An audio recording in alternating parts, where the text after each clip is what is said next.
आज के जजमेंट के बाद ये एक हिस्ट्री का मामला रह जाएगा कि 370 हिंदुस्तान का हिस्सा था। सबसे बड़ा नुकसान तो जम्मू के डोगरा के लोगों को और लद्दाख के बुद्धिस्ट होने वाले आगे जाकर। बड़े ही समझदारी से, बड़े ही एक्सपीरियंस से उन्होंने फैसला दिया है जो देश को हमारे जोड़ता है। सुप्रीम कोर्ट का आज का फैसला ये एक पड़ाव है, मुश्किल ही सही पर पड़ाव है, ये मंजिल नहीं है हमारी। हमारे साथ बातचीत करने के लिए मौजूद हैं सुप्रीम कोर्ट के बार एसोसिएशन के चेयरमैन आदेश अग्रवाल जी। इनसे बातचीत करते हैं। सर, जिस तरह से आज फैसला दिया है, भारत सरकार के उस फैसले को बरकरार रखा है चीफ जस्टिस ने, जिसमें कहा गया था 370 जो है वो सही है। ये हम इसको वेलकम करते हैं।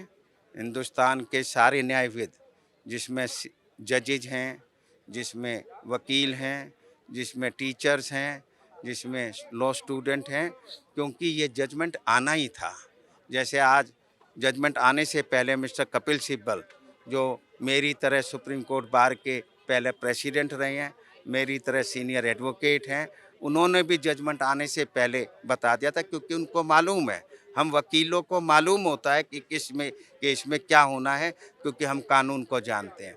परंतु कई बार क्लाइंट चिपट जाते हैं फीस देने के लिए, कई बार फॉरेन जो हमारे आका होते हैं, कई बार जो अपने वोट बैंक को कंसोलिडेट करने के लिए हमको ऐसी पिटीशन डालनी पड़ती हैं, ऐसी आर्गुमेंट करनी पड़ती हैं।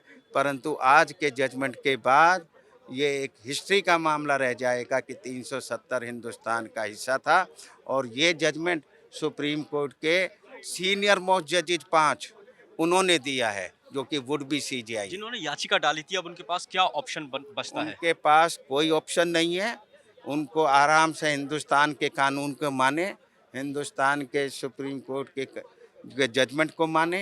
अगर थोड़े बहुत पैसे बचे हुए हैं, क्योंकि अब FRCA नहीं है, जो फॉरेन से पैसा आना बंद हो गया है, तो अगर है तो अपना रिव्यू पिटीशन और कुरेटिव पिटीशन डाल सकते। 30 सितंबर से पहले इलेक्शन कराने की बात वहाँ पे चल रही है, तो क्या कहेंगे इसके बारे में? ये बहुत अच्छा डिसीजन है, और मेरा तो ये मानना है कि मोदी सरकार उससे पहले ही इलेक्शन करा देगी।